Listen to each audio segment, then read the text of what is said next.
Bhavnagar Somnath national highway પર ધારડી ગામ નજીક આજે ધડાકાભરે અકસ્માત સર્જાયો।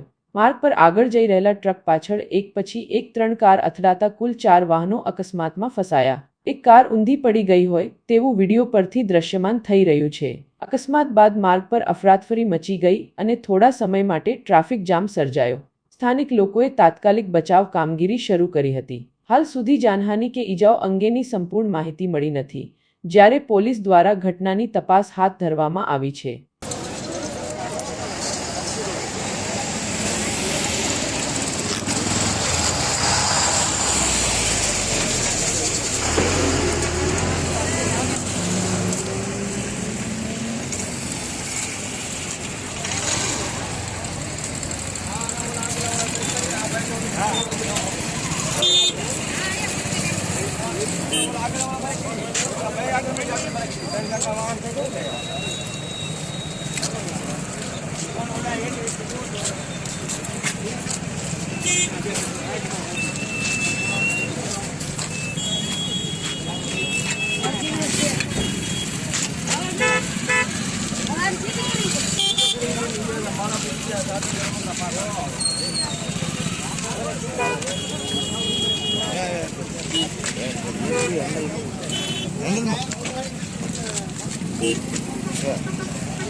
ચારે